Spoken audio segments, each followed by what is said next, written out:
Pues, les doy un cordial saludo. Estamos continuando con nuestro tema. Vamos a hacer un muy corto recuento acerca de lo que hemos estado trabajando en la sesión anterior. Bueno, por un lado, digamos que la temática como tal que hemos abordado es el estudio del trabajo. ¿Listo? El estudio del trabajo. Y este estudio del trabajo, digamos que se ha concentrado específicamente en trabajar algo que nos ha interesado, digamos que sobremanera, ¿sí? Y es básicamente una de las estrategias pues, que tenemos a disposición, que es básicamente el estudio de tiempos. Y nos hemos concentrado en esto, en el estudio de tiempos. El estudio de tiempos tiene, digamos, estos 8 puntos. Nosotros en la sesión pasada arrancamos ya con el primero, donde estuvimos definiendo las herramientas para el estudio de tiempos. Eso fue, digamos que, donde terminamos en la sesión anterior. Y ahorita, entonces, vamos a seguir con el segundo punto, que es la selección del trabajo y etapas del estudio de tiempos. Entonces, en este momento, pues, continuamos con esa parte de la continuación. Entonces, bueno, en esta parte de la selección del trabajo y etapas del estudio de tiempos, ¿qué vamos a tener en cuenta? Lo primero es que nosotros debemos tener muy en cuenta que hay una primera etapa, ¿sí? Hay una primera fase, unos primeros pasos que tenemos que tener antes de hacer todo el ejercicio, ¿sí? Y básicamente vamos a seleccionar el trabajo que se va a estudiar. Entonces, vamos a definir qué actividades son las que nos vamos a concentrar, las que vamos a analizar, a las que se les van a medir los tiempos, a las que se les va a hacer todo este estudio de tiempos. Esto es lo primero, hay que definir qué actividades son, porque indiscutiblemente de las muchas actividades que hayan, van a haber unas que son las que requieren la atención del especialista, la atención del experto. Entonces, digamos que, ¿cuáles son las motivaciones o cuáles son los puntos para poder elegir cuál puede ser digamos que las actividades o los trabajos, pues, la selección del trabajo que se va a estudiar? Entonces, algunas de las digamos, características que nos van a permitir elegirlo correctamente son, por un lado, la aparición de una novedad, que hay un nuevo producto, o por ejemplo, que tenemos nuevos componentes, o algo de la operación ha cambiado, o digamos que tenemos un nuevo método, un nuevo material. Bueno, hay algunas actualizaciones, alguna evolución en un proceso, etcétera. Entonces, digamos que estas son motivaciones importantes para poder hacer este ejercicio concreto. Por ejemplo, peticiones de los trabajadores o de los que los representan, porque los trabajadores pueden solicitarlo. Ellos pueden decir que se haga el estudio porque ellos se sienten pues que están reventados de trabajo, que no les da para hacer todo lo que se supone que la empresa les dice que deben hacer, y entonces pues ellos mismos lo pueden expresar. La identificación de los cuellos de botella, porque digamos que se nota que hay algunas partes en un proceso productivo donde se acumulan, donde hay un cuello de botella, donde todo va fluyendo, pero hay cierto punto en el que se presenta esta situación. Entonces, pues hay que dar, digamos que prioridad o centrarse en analizar entonces esta parte para poder encontrar qué sucede, en dónde están las fallas y obviamente cuáles serían los correctivos. Por ejemplo, la necesidad de balanceo de línea o la fijación de tiempos estándares, que esta es de verdad que es muy importante, ¿no? Porque la fijación de tiempos estándares casi que es la esencia en todos estos procesos, ¿no? Cuando un proceso tiene siempre, digamos que actividades repetitivas, actividades que están haciéndose de manera continuada, pues obviamente se requiere hacer este ejercicio para conocer detalladamente con un poco más de certeza los tiempos que se tardan, la remuneración por el rendimiento que se debe dar y demás. El bajo rendimiento o los excesivos tiempos muertos es otro punto. De hecho, eso es de los más neurálgicos para una organización. Y es justamente donde hay muchos tiempos muertos, la empresa dice, bueno, hagamos el análisis, necesitamos minimizar esos tiempos muertos, tiempos de no productividad. También puede ser la preparación de un estudio de métodos o como una herramienta de evaluación de varias alternativas, varios métodos. Entonces se puede ensayar 2 o 3 para evaluarlos y ver cuál puede ser como el que más apropiado. También puede ser un costo aparentemente excesivo en algún trabajo. No es que esta actividad, este trabajo está resultando muy costoso, más allá de lo que se espera que puede ser. Entonces, pues puede ser un objeto de que sea estudiado, que sea analizado. Bueno, también hay que tener en cuenta que hay dificultades, ¿sí? Hay dificultades que se pueden encontrar, con las que el especialista, digamos, se puede encontrar. Estas dificultades, pues obviamente este especialista encargado del estudio de tiempos debe identificar y posteriormente seleccionar cuáles van a ser las tareas que se van a estudiar en la organización. ¿Listo? Por ejemplo, cuando se presenta el sistema de remuneración al destajo. Bueno, remuneración al destajo, permítanme un momento, ya regresamos aquí con la diapositiva. Aquí les traigo la definición, ¿sí?, del trabajo de destajo, ¿sí? Es aquel que es remunerado por la producción obtenida y no por el tiempo dedicado. Es decir, el empleado no recibe, como es usual, un salario fijo por cada hora trabajada. ¿Sí? Eso es, digamos que la definición del trabajo de destajo. Por ejemplo, aquí les doy un ejemplo. Se fija la cantidad determinada para pagar un número previamente convenido de camisetas o ladrillos o cualquier cosa que se produzca, ¿sí? En vez de ser remunerados por la base del tiempo, o sea, que se demoró un día, 2 días, una semana, 3 horas. Entonces, lo que se hace es que se da un reconocimiento, pero basado es en la cantidad de trabajo, o sea, en la cantidad de ladrillos, en la cantidad de camisas o en la cantidad de artículos que se han producido. Entonces, esa es digamos, la diferencia entre la manera tradicional y el trabajo a destajo. Digamos que aquí hay otro punto importante que les traigo, y es que estas modalidades de pago, ¿sí?, a destajo, ¿sí?, normalmente se utilizan en algunas industrias, no es muy común que se utilicen en todas, ¿sí? Y digamos que normalmente siempre se utilizan en tipos de trabajos repetitivos, donde normalmente las actividades son continuamente haciendo casi que lo mismo. Por ejemplo, son actividades como la recolección de gas de té o, por ejemplo, la recolección de granos de café, ¿sí?, dependiendo de la cantidad de peso de los granos de café que haya recolectado, así mismo se le paga. O en la época de frutas, de árboles frutales, ¿sí? O por ejemplo, clasificación de libros de segunda mano, o en la parte que tiene que ver con confección de prendas de vestir, en la parte textil, ¿sí? O conducción de vehículos. Bueno, hay muchos ejemplos donde digamos que la actividad o lo que hace el trabajador se remunera, pero se remunera básicamente basado en la cantidad de actividad que hizo o la cantidad de productos terminados o la cantidad de peso o la cantidad, pues, de trabajo evidenciado que él logró. A diferencia del estándar, que es manejarlo por tiempo, o sea, por horas de trabajo, por tiempo de trabajo. Bueno, entonces, volvemos otra vez a nuestra diapositiva. Ahí era para que tuvieran claro lo que es el sistema de remuneración a destajo. Entonces, cuando se presenta esto, por ejemplo, ¿sí?, digamos que es muy probable que algunas de las actividades operativas, los operarios, hayan estado cobrando salarios a veces, digamos que muy elevados con relación a unos ingresos, pues, que se estimen que deberían ser los justos, ¿sí? Eso, por ejemplo, hacer ese análisis, si se está dando una remuneración mucho más alta de la remuneración que debería ser por el trabajo hecho, digamos que es una situación que amerita un estudio de estos, un análisis de estos.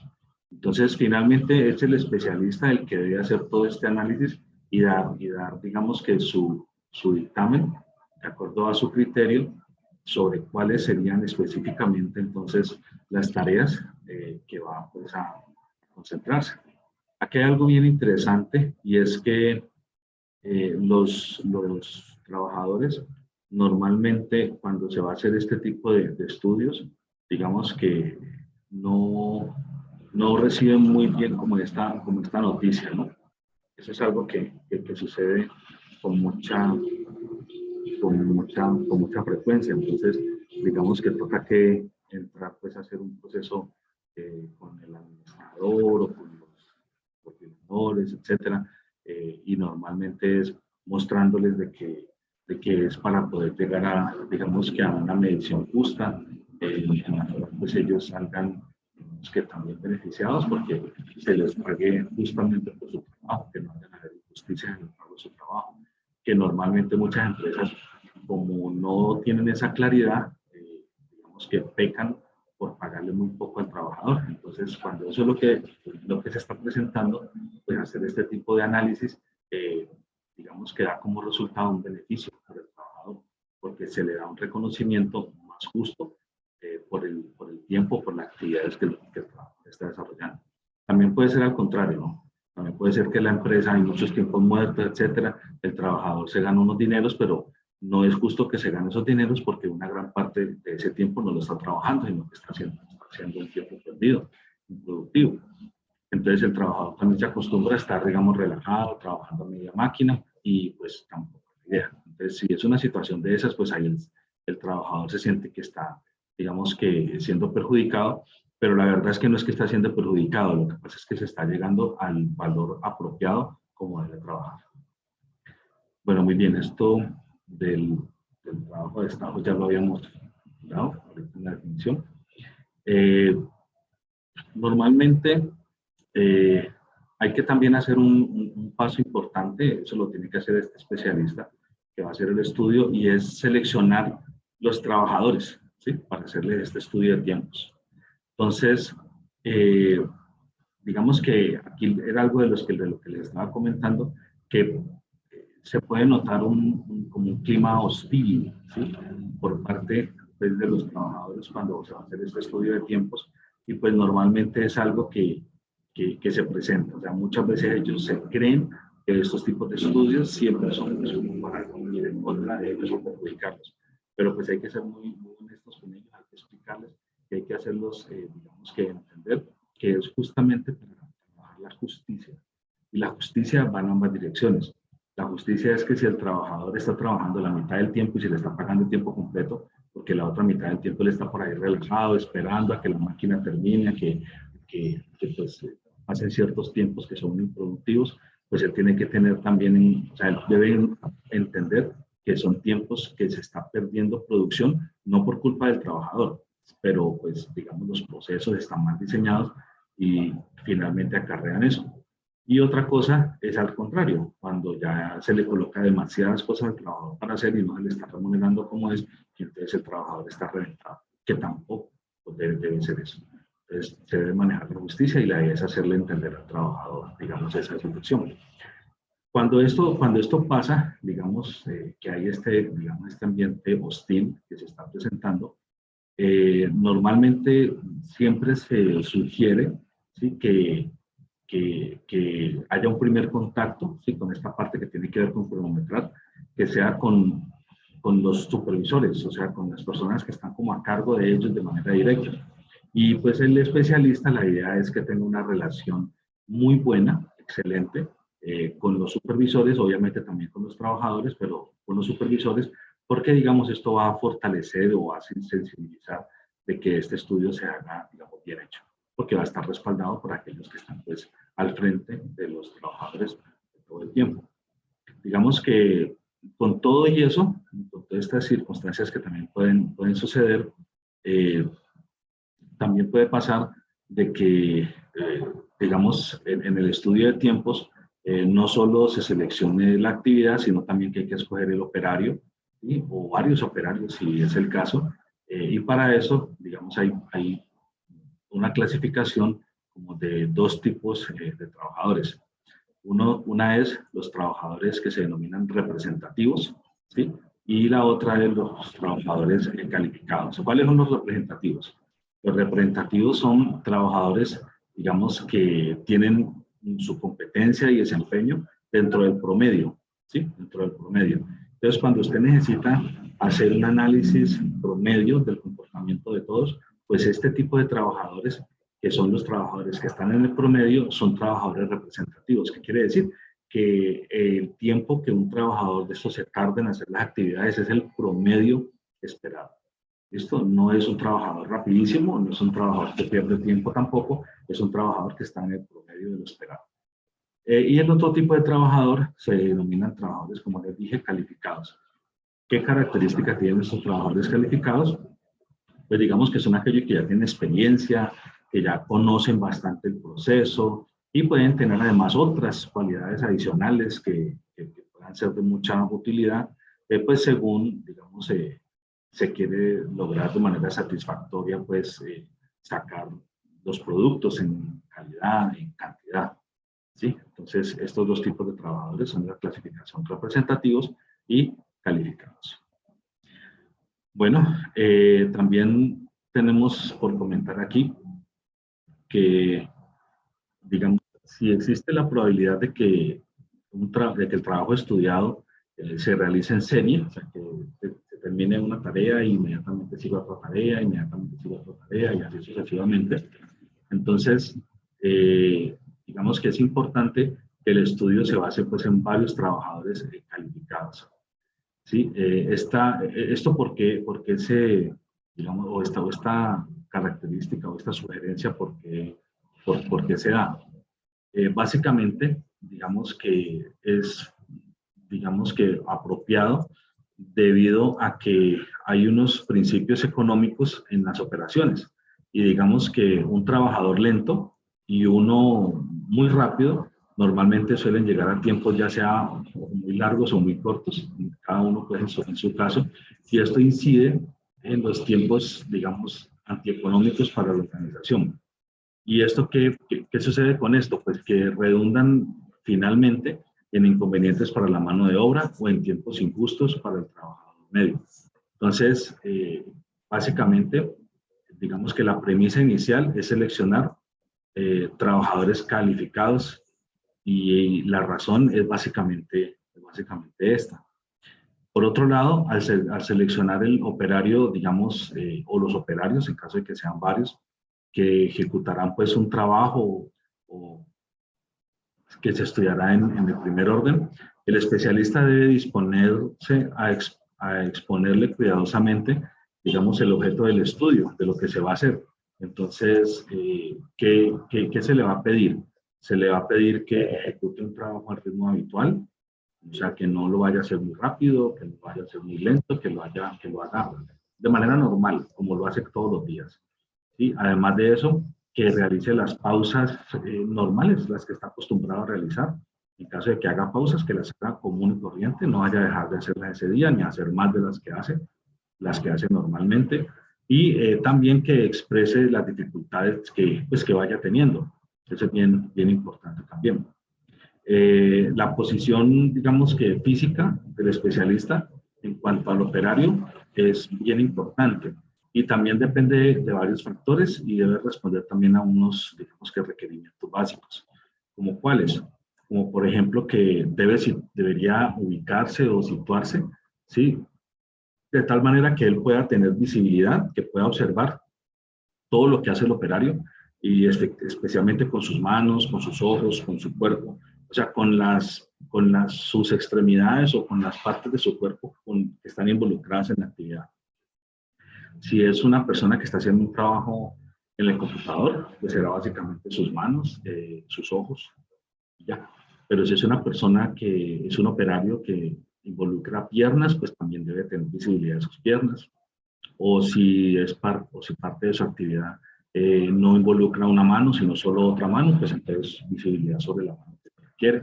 Básicamente esa es como la esencia. Por ejemplo, no debe obstaculizar ni entorpecer, ni ser, pues, digamos, un obstáculo allí en cuanto a los movimientos que vaya a hacer el operador, el operario. O sea, no debe estar en una posición tal que lo vea y que vea sus manos y el cuerpo, las partes de su cuerpo que están involucradas, pero no ser un estorbo tampoco, no por estar viendo se va a hacer una posición donde donde le moleste y donde sea incómodo para el operario hacer su actividad. Tampoco, ni lo uno ni lo otro. O sea, debe estar viendo bien y visualizando como debe ser, pero no puede estar estorbando tampoco. Entonces, por ejemplo, no debe estar al frente, ¿sí? Hacerse adelante. No debe estar tan pegadito a él, pues, sí, pues que le están respirando pues ahí en el cuello, en la nuca. No, o sea, debe buscarse el lugar idóneo, ¿sí? La posición apropiada, ¿sí? Entonces, digamos que eso tiene una gran importancia. Otra cosa, por ejemplo, es, digamos que la posición exacta, ¿sí? Además del espacio disponible, de esta clase de operación pues, que se estudia, pero de manera general, digamos, es conveniente que el especialista se sitúe, digamos, a un lado, normalmente, pero no tan cerquita, normalmente a 1 metro, tal vez 2 metros, ¿sí? No a centímetros, sino 1,5 metros, 2 metros de distancia, ¿sí? De tal manera que, pues, que no haya ninguna manera, pues, de obstaculizarle, de ser estorbo para él, ni nada por el estilo. No se debe cronometrar desde una posición, digamos, oculta, ni tampoco se debe hacer sin conocimiento o llevando el cronómetro en el bolsillo, o no, nada de eso. Hay que hacerlo de manera transparente, ¿sí? De manera transparente, que se esté viendo con claridad, que el operario que está siendo evaluado sepa cómo se está haciendo el ejercicio. Así que tiene que ser, digamos que con todo el respeto pues, del caso. También es importante, digamos, que el especialista esté de pie, por lo menos mientras se realizan las observaciones. Digamos que entre los operarios se tiende a pensar que todo el trabajo duro es de ellos, de los operarios, y el analista está muy cómodo, sentado, ahí, relajado. Entonces, no, la idea no es que el operario piense eso, la idea es que todo el momento donde se les esté expresando algo a los operarios, pues entonces el analista esté de pie, esté compartiéndoles, diciéndoles o orientándoles lo que se necesite, pero de pie. Digamos que también es como una norma de respeto y pues tiene esa característica para con ellos. Así entonces el especialista toma la decisión de cuáles son las actividades, los trabajos que se van a medir. Nosotros habíamos visto las etapas que había que tener en cuenta, y son estas que estamos viendo aquí. Bueno, este material, para el momento que ustedes tengan este video, van a tener este material también colocado en la plataforma, en el Q10, de tal manera que lo tengan pues como material de estudio, al acceso pues, de todos ustedes. Ahí están entonces las mismas actividades que ya habíamos hablado, ¿sí? Como todos los pasos o las etapas del estudio de tiempos, con una pequeña descripción que les coloqué pues al lado para hacer un poquito más explicativo pues cada uno de estas etapas o de estas fases del estudio de tiempos. Vamos a pasar entonces ahorita a la tercera, que es la delimitación y el cronometraje del trabajo. Bueno, digamos que una vez que ya se ha tenido registrada la información relacionada con la operación y también con el operario, pues o los operarios pues, que van a ser, digamos que analizados, digamos que se pasa a hacer este estudio, que es la parte que tiene que ver con el cronometraje. Entonces, esta parte del cronometraje, a su vez, también incluye otros procesos. Entonces, ¿qué procesos? El proceso de descomposición de la tarea en elementos, o sea que una tarea uno la analiza internamente y la distribuye en diferentes elementos. Y se hace el proceso de delimitar esos elementos.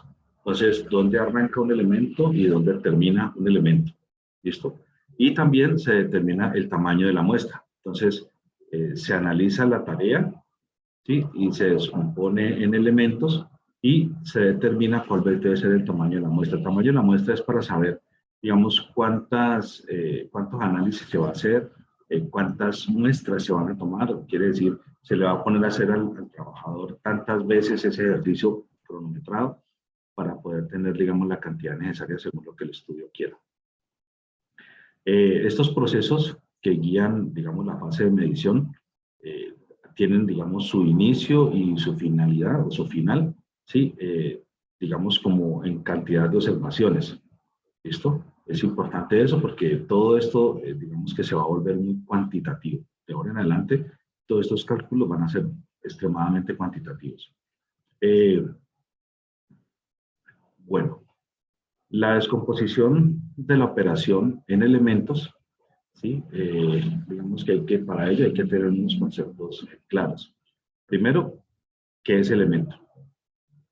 Entonces, bueno, ¿un elemento qué es? Un elemento es la parte delimitada de una tarea definida, que se selecciona para facilitar la observación y la medición y el análisis. Entonces, ahí, ¿qué quiere decir básicamente? Digamos que es una parte de una tarea, ¿sí? Pero es una parte donde hay, digamos que, facilidad de la observación y asimismo de la medición. Entonces, el especialista tiene que observar la tarea y tiene que mirar en qué puntos es fácil hacer la medición y también la observación de la actividad que se está haciendo. Entonces, así el especialista determina cuáles van a ser los elementos que van a ser incluidos dentro de una misma tarea. ¿Listo? Pues, repito, deben de ser claros para poder ser medidos, pueden tener su inicio, su fin de manera clara y ser poder cronometrados con facilidad. Bueno, y que sean parte del análisis, pues que obviamente se va a hacer. El ciclo. El ciclo, ¿qué es el ciclo? Bueno, pues el ciclo de trabajo, digamos que es, digamos, una sucesión de elementos, ¿sí? Necesarios para poder efectuar una tarea, ¿sí? O obtener, digamos, una unidad de producción. Y entonces, normalmente, estos elementos, digamos que puede comprender en varias ocasiones unos elementos casuales. ¿A qué se refiere con esto? Que pueden tener en algunos casos elementos que no siempre se presentan. Puede pasar. Un ciclo puede tener eso. La otra cosa es, digamos, cuál es la importancia de hacer este proceso de descomponerlos, ¿sí? La operación, la tarea, la voy a descomponer en elementos. ¿Qué importancia tiene eso? ¿Para qué nos sirve? Entonces, bueno, digamos que es bien importante porque nos ayuda con varios de estos puntos. Separa el tiempo productivo del tiempo improductivo y esa es casi que la esencia de este ejercicio. ¿Sí? Recuerden que todo esto va de la mano de productividad y lo que se quiere es detectar la improductividad para poder erradicarla. ¿Listo? Entonces sirve para esto, o sea que es supremamente importante. Por otro lado, digamos que evaluar la cadencia de trabajo con mayor exactitud de la que es posible con digamos que un ciclo íntegro. Dado que es posible que el operario no trabaje al mismo ritmo durante todo el ciclo o que tenga, digamos, más destreza para ejecutar ciertas operaciones en vez de otras. Entonces digamos que hay que fijarse también en eso y para eso nos sirve también esa parte de los elementos. Entonces, la cadencia de trabajo es que hay ciertas cosas que las hace muy rápido, hay ciertas cosas donde no las hace tan rápido. ¿Por qué? Puede ser por destreza del propio trabajador, puede ser porque la actividad en sí no permite que se haga rápido, mientras que la otra sí permite que se haga rápido. Entonces pueden haber muchas causas, pero digamos que deben ser estudiadas. ¿Sí? Por otro lado, digamos, ocuparse de cada elemento según su tipo, obviamente eso también hace parte de esto. ¿Qué otra importancia puede tener? Aislar los elementos que causan mayor fatiga y fijar con mayor precisión sus correspondientes suplementos. En esta parte no lo hemos visto todavía, pero tenemos que verlo. Esta parte que hace referencia a los suplementos es, digamos, uno de los puntos que vamos a ver. Hacer unas especificaciones detalladas del trabajo. Esto es fundamental porque esto es casi que el final de todo. O sea, el final de todo es encontrar unos tiempos importantes, ¿sí? y también especificar de manera clara cómo se va a hacer el trabajo, qué tanto se tarda en cada una de las partes del trabajo, y eso va a quedar, digamos, consignado para que de ahora en adelante los trabajadores que hagan este tipo de actividades pues ya sepan cómo hacerlo, más o menos cuánto se van a tardar, que si se están tardando mucho más de eso, pues hay que mejorar algo, que si están tardando eso, pues están bien, si se va más rápido, pues buenísimo, pero pues ya va a quedar, digamos, claro cuál va a ser como el tiempo normal, el habitual que se ve. También la parte de que se extrae tiempo de los elementos de mayor repetición. Esto es bien importante porque lo que se hace con mayor repetición es lo que tiene que estar más controlado, porque es lo que tiene más herramientas para poder estar controlado, y es justamente muchas mediciones. ¿Listo? Con eso se pueden, digamos, que establecer los datos estándar, que son muy importantes para poder llevar el control a futuro. Bueno, ¿qué tipos de elementos tenemos? Ellos se clasifican en varios. Por un lado, en elementos repetitivos, digamos que son aquellos que están reapareciendo en cada ciclo de trabajo. ¿Listo? Entonces, por ejemplo, cuando hay que recoger una pieza, eso antes de la operación del montaje, eso es un elemento repetitivo, por ejemplo. También están los elementos causales, casuales. Los elementos casuales, ¿cuáles son estos? Digamos que son elementos que no reaparecen en cada ciclo. ¿Sí? Son elementos que en un ciclo están y puede pasar varios ciclos sin que esté, y de pronto vuelven a aparecer en otro ciclo. Así que digamos que su aparición es irregular. ¿Sí? No es todo el tiempo. Por ejemplo, en una máquina de coser, si se están tomando las mediciones para hacer un trabajo, no siempre hay que estar enhebrando la aguja, por decir algo. Se enhebra cada vez que sucede algo y que por alguna razón la máquina reventó el hilo, entonces hay que volverle a enhebrar. Pero no hay que estar haciéndolo todo el tiempo. Entonces no va a pasar de manera constante. Cada vez que se tome la medición de una actividad en particular, no se va a estar reventando pues, el hilo y hay que enhebrarla, ¿no? Entonces digamos que eso es un ejemplo de un elemento pues, que es casual. O sea, aparece en algunos momentos, pero en muchos momentos no está presente. Otros, ¿cuáles son? Los constantes. Son aquellos donde, digamos, el tiempo que se demora en la ejecución siempre es igual. ¿Listo? Siempre haciendo eso se demora lo mismo. Por ejemplo, no sé, girar una llave que hay que cerrarla.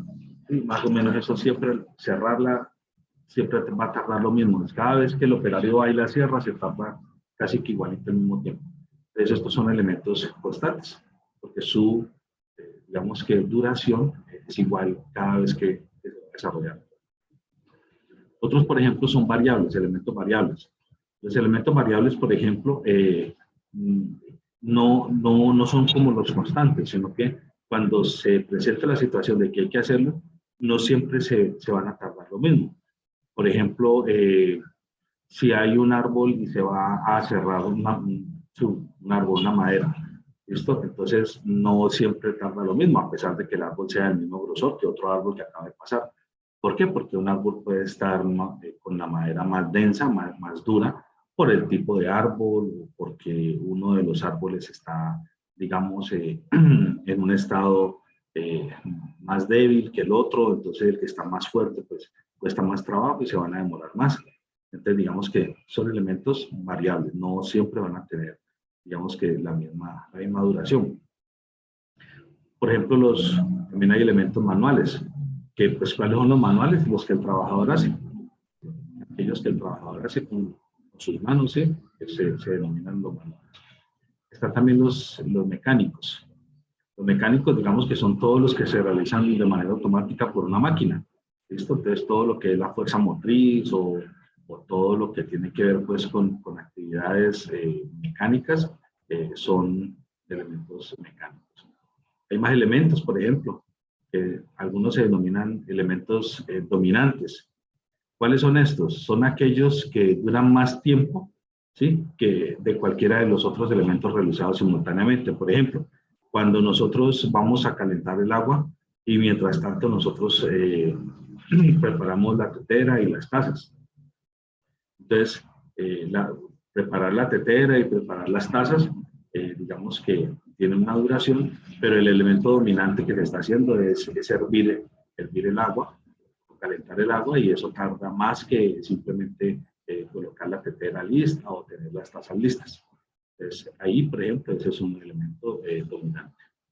También hay otros que se denominan elementos extraños, ¿sí? ¿Cuáles son estos elementos extraños? Son los observados, por ejemplo, durante un estudio, ¿sí? Y que al ser analizados no resultan ser parte necesaria del trabajo. O sea que son elementos que están allí en algún momento, pero que realmente no necesitan ser analizados, no necesitan ser parte del trabajo. Entonces, estos se tienen el nombre de elementos extraños. Bueno, hay que aclarar también que esta clasificación no excluye a unos elementos que formen parte de algún grupo específico y que pues obviamente que se clasifique como repetitivo, bien puede ser constante, variable. Bueno, entonces digamos que hay una flexibilidad pues entre esto. Esto es una pauta pues básica que nos sirve para orientarnos. Delimitación y definición de los elementos. Esta parte sí es bien fundamental. Entonces, cuando se ha logrado ya tener claro este proceso de descomponer la operación en diferentes elementos, entonces hay que delimitarlos. ¿Cómo así que delimitarlos? Básicamente delimitarlos quiere decir establecer conjuntos sucesivos de estos que indicarán a los especialistas el punto de inicio y el punto de detenerse, ¿sí?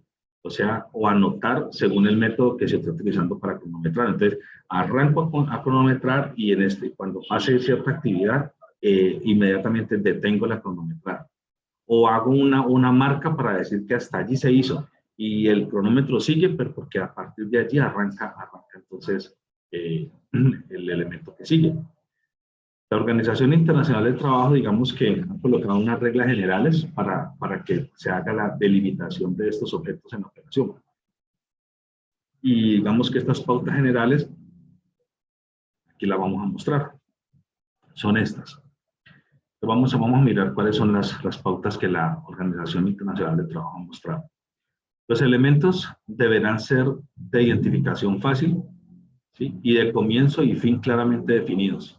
¿Qué quiere decir? Que no debe ser difícil identificar en qué momento arranca un elemento. Si es difícil identificar en qué momento arranca, entonces está mal hecho el ejercicio. Hay que parar, hay que hacer bien el trabajo de identificar el elemento. Los elementos internamente tienen que ser fáciles a la hora de identificar cuando inician. ¿Listo? Así que ese es digamos que un criterio fundamental que da la OTI, la Organización Internacional del Trabajo. ¿Sí? De modo que una vez fijados puedan ser reconocidos una y otra vez. Es recomendable para establecer el final de una delimitación apoyarse en eventos relevantes y de fácil identificación sensorial, como el sonido de una pieza al caer, de una máquina al parar, el movimiento evidente de una extremidad. O sea, siempre se trata de, como se hace algo repetitivo, de encontrar algo que sea evidente, que sea como el aviso para decir aquí inicia.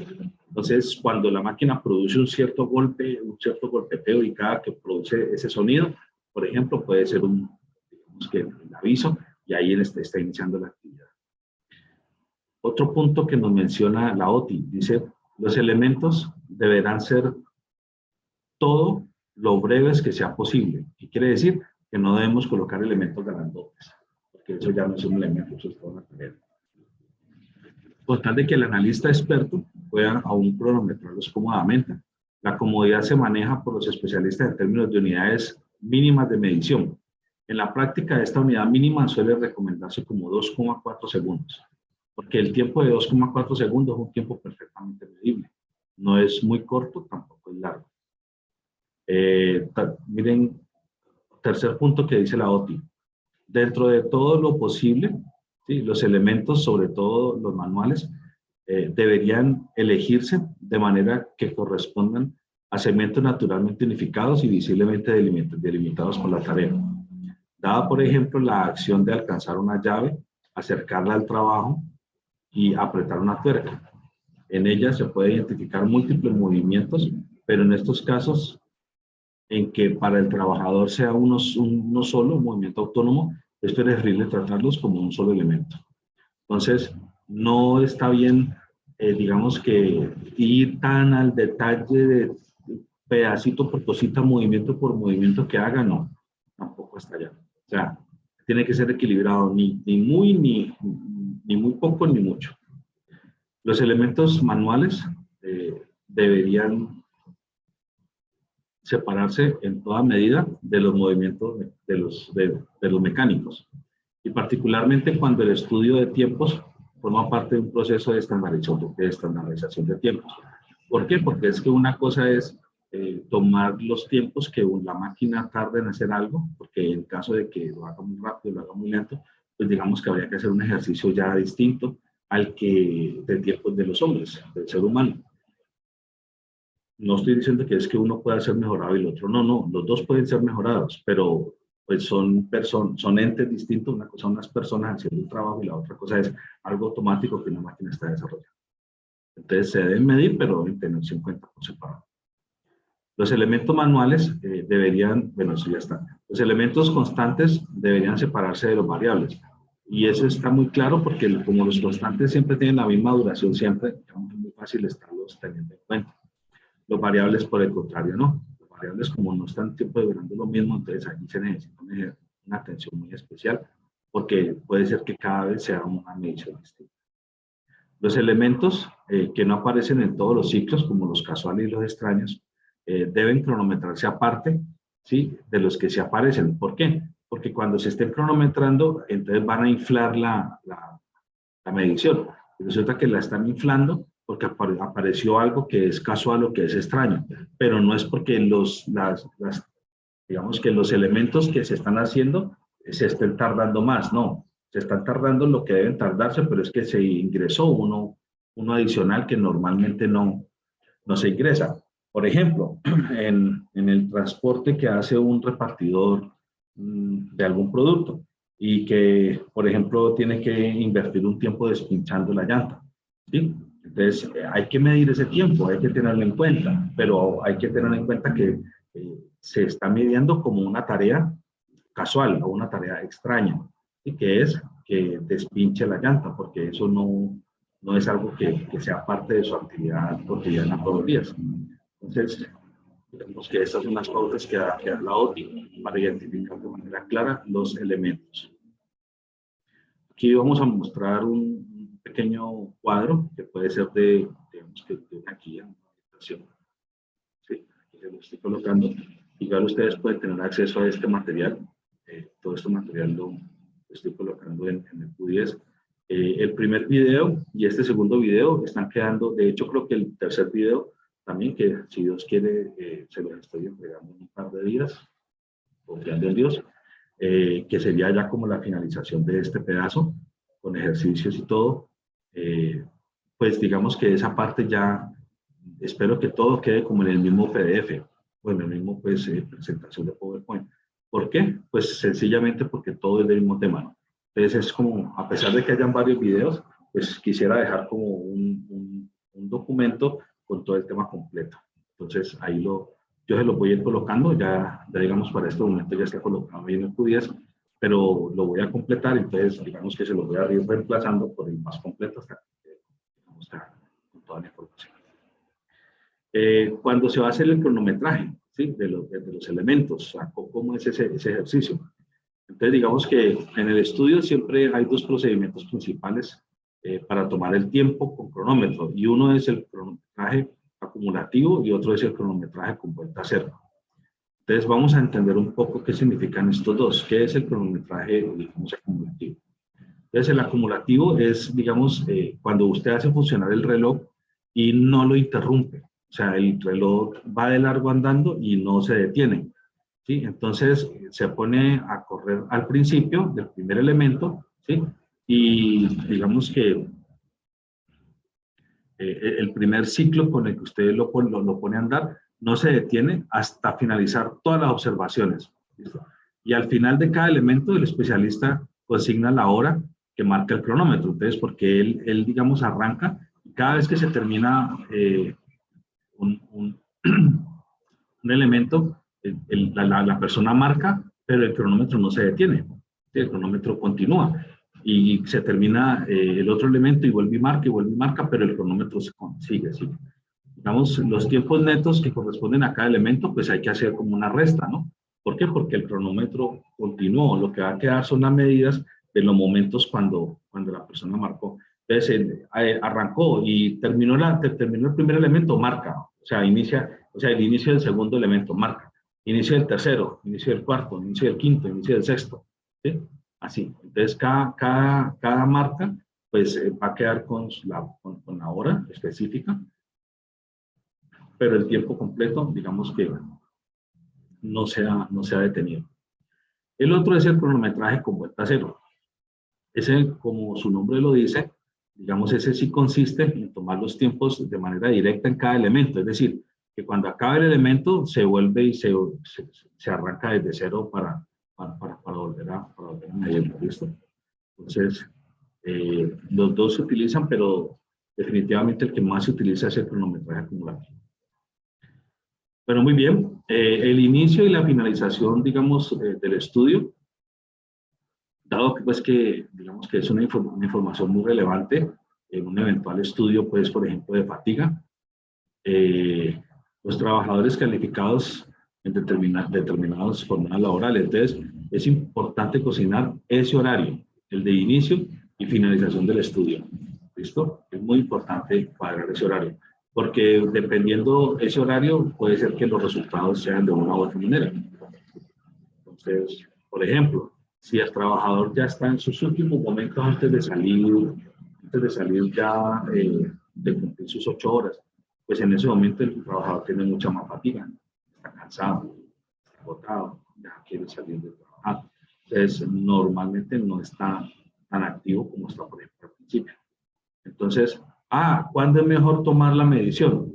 Pues la medición no es mejor tomarla ni al principio ni al final, porque es que el trabajador no va a estar despiertico con los 5 sentidos como en la primera hora de trabajo, no va a estar todo el tiempo así, ni tampoco va a estar todo el tiempo como en la última hora de trabajo cuando ya está agotado, ya está cansado, sigue trabajando, pero pues no con las mismas energías de cuando empezó el día. Entonces, como que no es bueno ni el uno ni el otro, porque cada uno es como que un extremo. Entonces, la idea es que sea algo como promedio, ¿sí? Es lo más, digamos que lo más apropiado. Bueno, aquí les coloco otro comentario, creo que ahí lo pueden leer y analizar ustedes por su propia cuenta, básicamente no lo voy a especificar. Entonces, por ejemplo, aquí ya llega un punto muy importante y es el punto 4, que es el cálculo del número de observaciones. Y este pues es un punto que me gusta bastante porque es un punto ya bastante numérico y además tiene mucho que ver ya con estadística. Entonces, el tamaño de la muestra, ¿sí? O el cálculo, digamos, del número de observaciones, que digamos es un proceso súper importante, ¿sí? Para esto del cronometraje, ya que digamos que el resultado final depende en gran medida del nivel de confianza que el estudio pueda tener. Y esto pues obviamente es algo que hay que tener en cuenta cuando se hace el proceso de calcular el tamaño de la muestra. ¿Listo? Este proceso tiene como objetivo determinar el valor promedio representativo para cada elemento. Los más utilizados son el estadístico y uno que ha sido muy tradicional, que se llama el nomográfico, ¿sí? El estadístico y hay otro que se llama el nomográfico, pero son los más utilizados, no quiere decir que sean los únicos. Hay como tres métodos más. Vamos a analizar el primero, el estadístico. Este es el que recomienda la Organización Internacional de Estadística. Bueno, el método estadístico, ¿qué tiene de especial? Pues requiere que se efectúe cierto número de observaciones preliminares, ¿no? Este es un punto importante, porque antes de hacer las observaciones, digamos, definitivas, se hacen unas observaciones preliminares, ¿listo? Nosotros hemos escrito aquí, yo he escrito aquí como N', ¿sí? Que es justamente eso, las observaciones preliminares, para después aplicar esta fórmula, ¿listo? Aquí en esta fórmula se está asumiendo un nivel de confianza del 95.45% y se está asumiendo un margen de error del 5%. Se dice más o menos porque puede ser por encima o por debajo, puede ser más o menos. Y entonces el tamaño de la muestra debe ser mayor o igual del resultado de esta expresión. Donde, ¿quién es el N'? Pues el número de observaciones de un estudio preliminar. ¿Sí? ¿Qué es ese símbolo que parece como una E rara? Es simplemente una sumatoria de los valores que aparezcan ahí. Aparecen tres sumatorias. Una es sumatoria de x cuadrado y la otra es sumatoria de x, pero toda esa sumatoria de x a la 2. ¿Sí? Voy a compartir un momento aquí la pantalla para que podamos manejar un poquito numéricamente esto.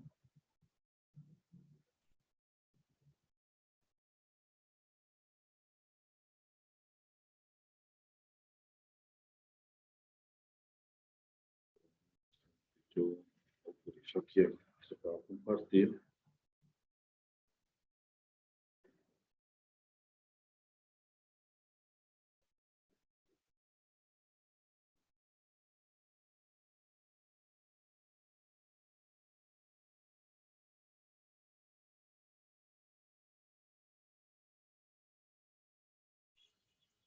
Bueno, pues ustedes, ahí estamos viendo el cálculo del número de observaciones. Entonces, esta N', que observamos aquí, es sencillamente, como les decía hace un momento, ¿sí? El número de observaciones preliminares. ¿Listo? Número de observaciones preliminares. Entonces, se hacen unas observaciones antes de hacer el ejercicio ya definitivo. Y esa cantidad de observaciones preliminares, pues, obviamente se van a tener en cuenta aquí. ¿Sí? Son la N minúscula, esa N minúscula prima. Esto, por ejemplo, que les estoy pintando aquí, es la sumatoria, ¿sí? De la cantidad de observaciones. Cada observación es un XY. X1, X2, X3, X4, X5. Aquí se denota con una X. Es la suma de todas las observaciones.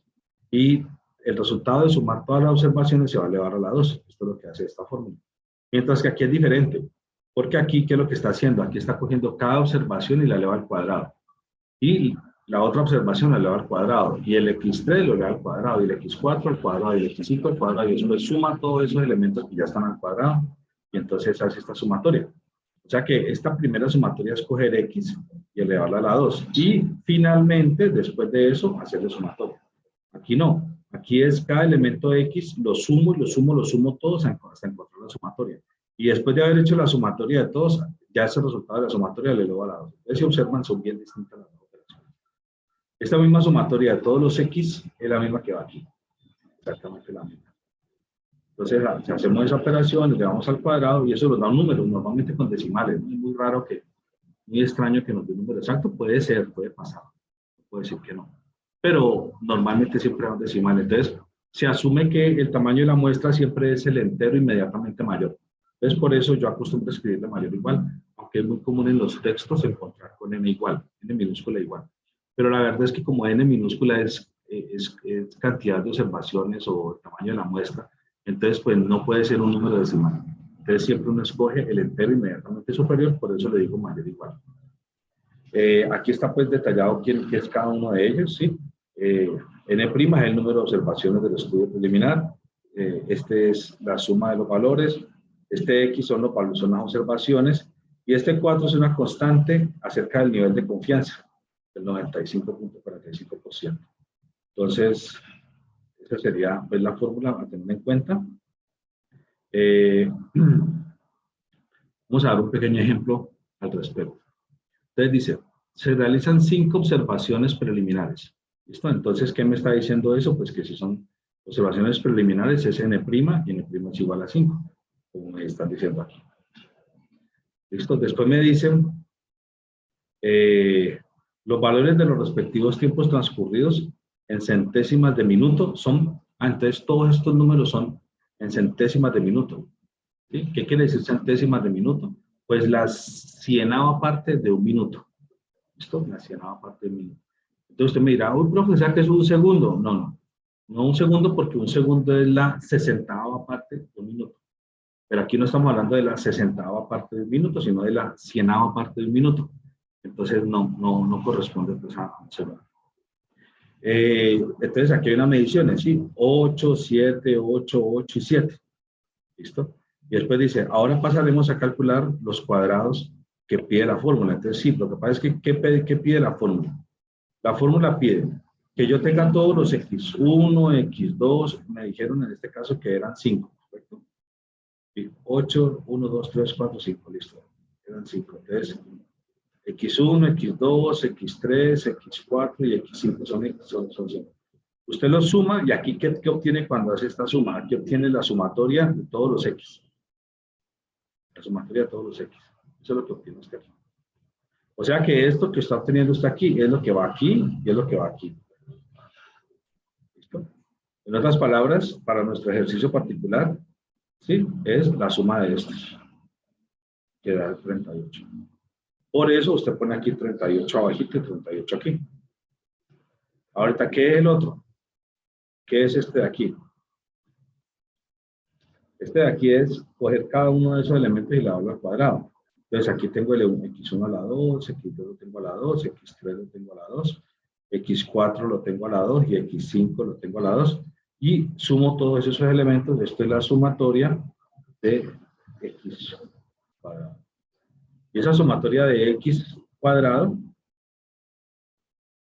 la sumatoria de X cuadrado, pues es esta. ¿Sí? Es esta. Entonces ahí ya tengo, digamos que todos los elementos importantes que me están solicitando.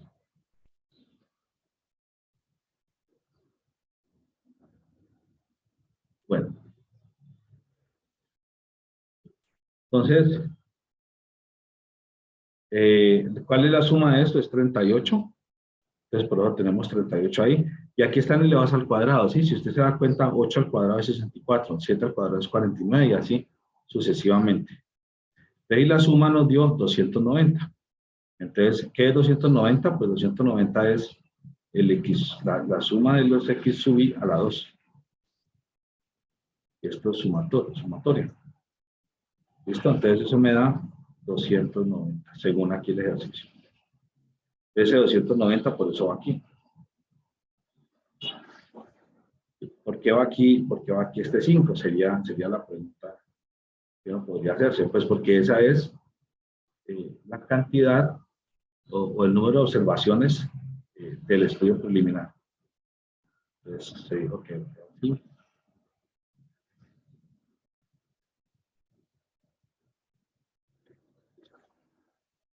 Entonces hacemos eso en la calculadora y nos da un valor, un resultado.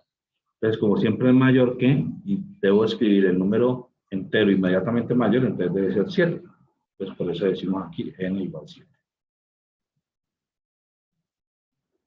¿Listo? Bueno.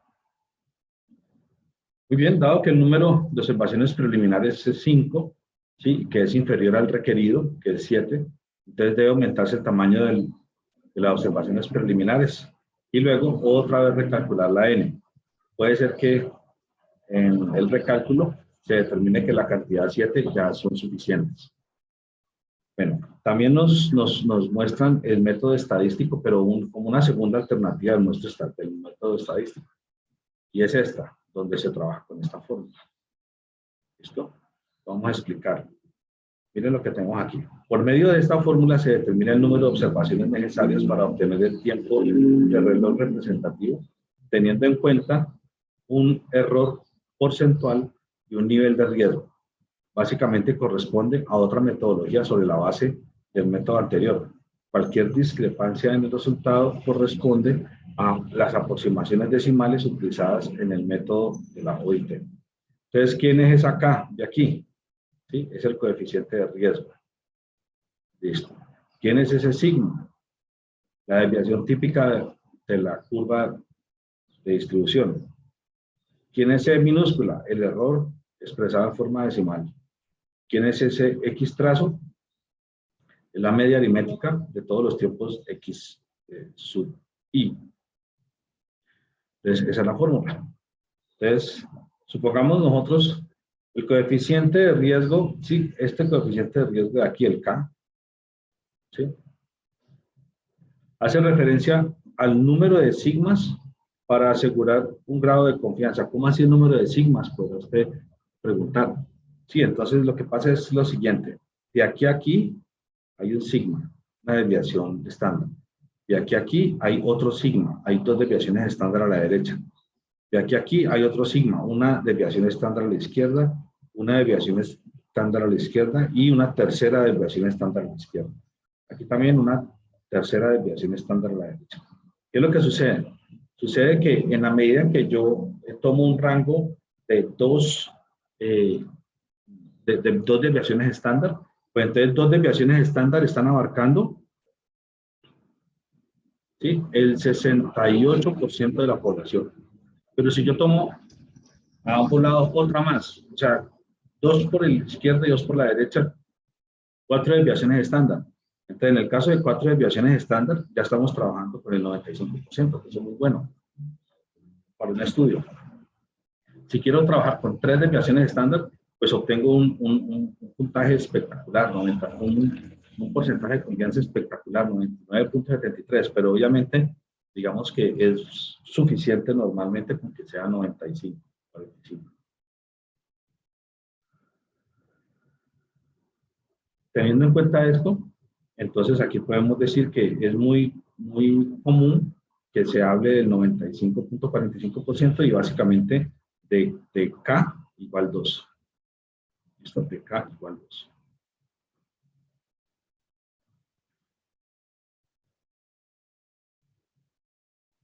Esta es la curva normal, la curva más importante en estadística. Bien, aquí tenemos una situación donde tenemos las observaciones, o sea, este es X1, este es X2, este es X3, este es X4, este es X5. ¿Listo? Entonces las observaciones son estas. Esta medición es la medición, estos son los tiempos. Entonces, ¿qué se hace? Primero se calcula la media. Después de la media, pues sumar estos valores y dividirlos entre 5.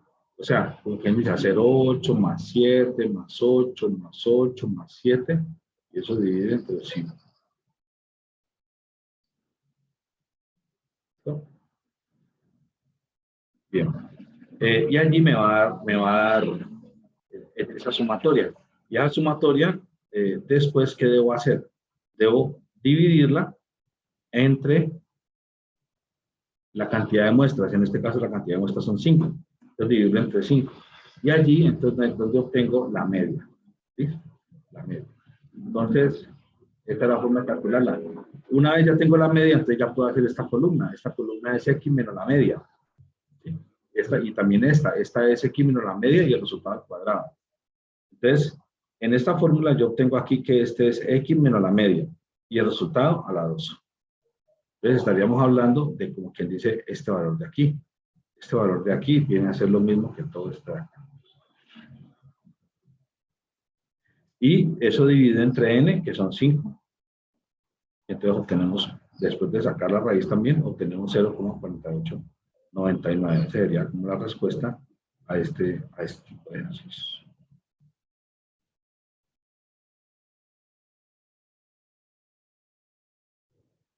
Muy bien.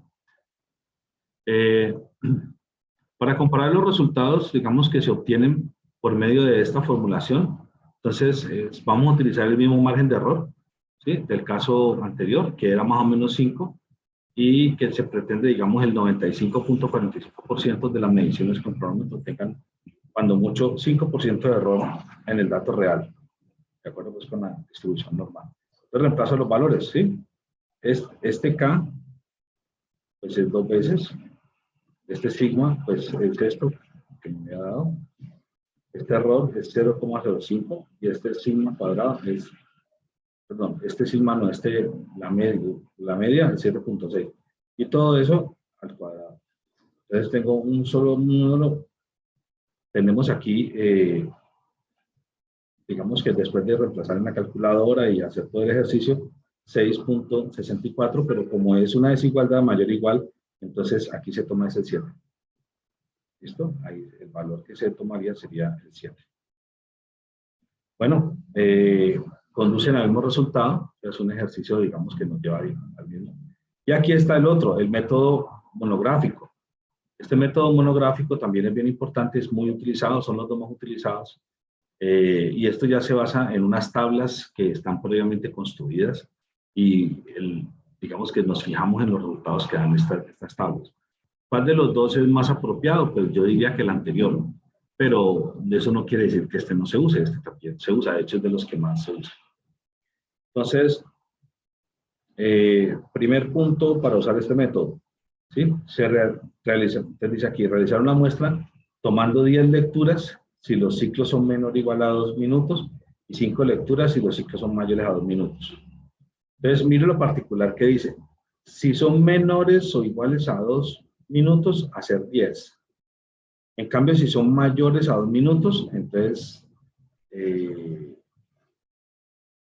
dice esto debido a que hay más confiabilidad en los tiempos más grandes que en tiempos muy pequeños donde la probabilidad de error puede aumentar. Entonces, estamos hablando de que se hace 10 si los ciclos son menores o iguales que 2 y que se hace 5, 10 y 5, ¿sí? 5 si son mayores que 2. ¿Qué quiere decir eso? Pues básicamente que cuando usted va a tomar tiempos muy chiquiticos, pues la posibilidad de error es más grande. ¿Por qué? Porque cuando usted saca el valor porcentual, digamos que medio segundito de 10 segundos, pues es muy poco error. Pero medio segundito de un segundo, pues es el 50%. Entonces es más complicado. Entonces, en esos casos de tiempos muy chiquitos, digamos que es mejor hacer más lecturas. Mientras que cuando los tiempos ya son mucho más grandes, digamos, esos errores son tan pequeños que no hay que hacer tantas lecturas.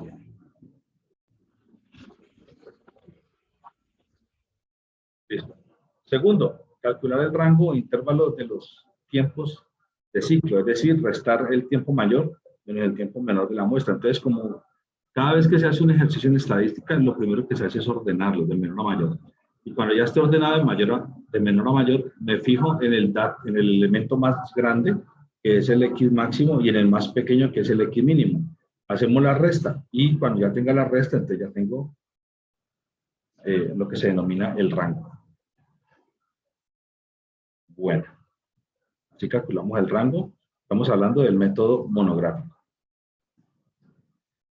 Para calcular la media aritmética, pues es el promedio, esto ya lo vimos en estadística nosotros, es simplemente la sumatoria de todas las mediciones dividido entre n, que es la fórmula que está aquí.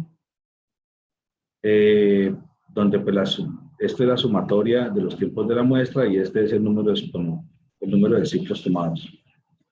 ¿Cuántas veces se está haciendo? Cuando ya se tiene eso, entonces se hace esta división, se hace este cociente.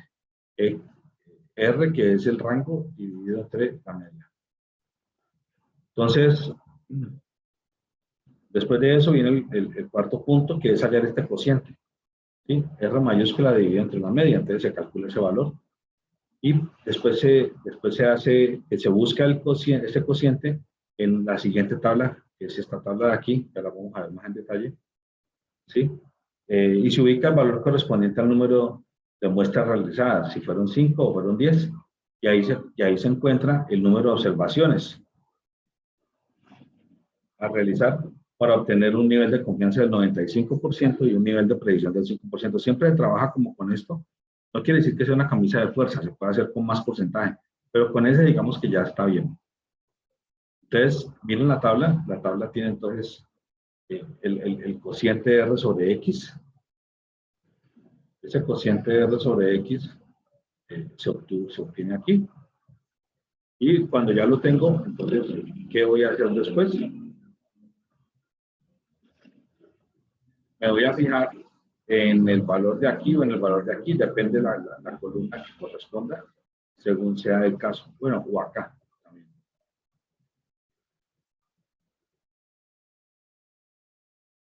Bueno, entonces ahí está la tabla que nos va a servir de referencia para poder ser utilizada.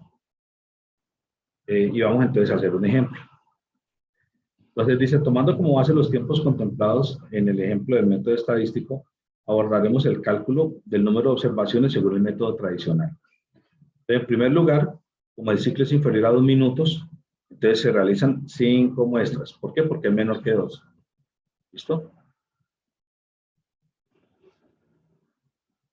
se realizan 5 muestras adicionales. Entonces, las 6, 8, 8, 7 y 8 son los resultados de esas 5 muestras adicionales. Y para poder cumplir con las 10 muestras, que son para los ciclos menor o igual que 2 minutos. ¿Por qué? Porque ya teníamos inicialmente, en el método estadístico ya teníamos 5, lo habíamos hecho con 5. Entonces, lo hacemos con otras 5 y ya tenemos 10. ¿Y por qué 10? Pues porque decíamos que 10 era para cuando era menos de 2 minutos, menos igual a 2 minutos. ¿Sí? Cuando es mayor o igual a 2 minutos, entonces con 5 está bien. Entonces las observaciones pues son las siguientes, vamos a ver ya qué fue lo que se estuvo observando, lo que se estuvo viendo.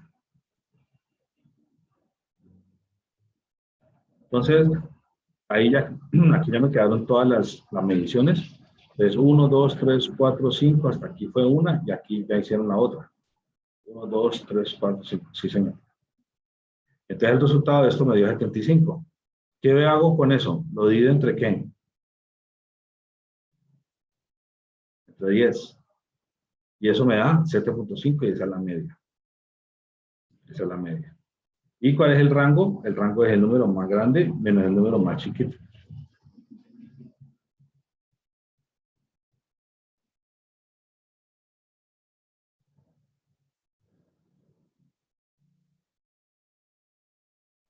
Bien. Después de tener entonces nosotros la sumatoria, que esta es la sumatoria de todas las mediciones, sumatoria de X, 9,75. Entonces se calcula el rango. El rango es el más grande menos el más chico. El más grande de todos estos, si lo ordenamos de menor a mayor, pues será 8 y el más chico sería el 6. Entonces sería 8 menos 6, sería 2. O sea que el rango estaríamos hablando que sería 2. ¿Listo? Y hacemos la división del que hemos hablado ahora, que era el rango dividido entre la media. ¿Sí? Y el rango sería 2 y la media, entonces sería esto dividido entre la cantidad de muestras, y la cantidad de muestras fueron 10, entonces dividido entre 7.5, que es lo que tenemos aquí. Y eso me da 0.26. Entonces, ahí tenemos entonces el resultado de esa división. Entonces, ahora vamos a buscar ese resultado de esa división, que es ese cociente que fue 0.26, lo vamos a buscar en la tabla. Entonces, ¿en dónde lo encontramos? Aquí, 0.26. Pero, ¿cuántos elementos son? Se hizo con 10 elementos porque es un tiempo menor que 2 minutos. Entonces, tengo que mirar el de la columna de 10. Entonces, aquí la encontré y es un 11. ¿Listo? ¿Por qué? Porque eso es lo que me está mostrando la tabla de referencia. Entonces, obviamente es importante tener la tabla para poder hacer este método, porque este método pues, se basa en la tabla. ¿Listo? Muy bien, tenemos entonces que el número de observaciones a realizar para este nivel de confianza del 95% según el método tradicional es 11, que es lo que nos dijo la tabla. ¿Listo? Al adicionar 5 tiempos de utilizar el método estadístico, tenemos un número de observaciones igual a 12,8, aproximadamente 13. Por lo cual podemos concluir que ambos métodos arrojan resultados muy parecidos y que la elección del método se deja a criterio pues, del especialista que vaya a hacer el ejercicio, el trabajo. Hay otros métodos que tienen estos nombres, muchachos. No los vamos a trabajar aquí, simplemente a manera de información. El Abaco de Lifson, la tabla de Westinghouse, ¿sí? Y el General Electric. Entonces, por ahorita vamos a dejar aquí. Voy a mostrarles la continuación de este video. Vamos en el punto 4. Entonces, y esta ya es como la parte numérica. Voy a también a colocarles una actividad donde practiquen un poco más desde el punto de vista numérico de este tipo de actividad, del cálculo del tamaño de la muestra, porque es un cálculo, digamos que un poquito particular a diferencia de los que nosotros hacemos pues cuando vimos en estadística que lo hacíamos pues para el tamaño de la muestra pues de estudios más que todo digamos que cualitativos en su gran mayoría. Estos son pues bastante cuantitativos. Entonces, bueno chicos, vamos a dejar esta sesión aquí y en, creo yo, más o menos un par de días, 3 días más o menos, les estaré colocando ya el otro video de la continuación para que, confiando en Dios, ya podamos estar cerrando este tema ya pues, como lo están viendo, ya con lujo de detalle. Entonces, bueno chicos, Dios les bendiga, muchas gracias a todos y entonces quedamos pendientes de la siguiente sesión, pues en 2 o 3 días aproximadamente. Bueno, no siendo más, que el Señor les bendiga.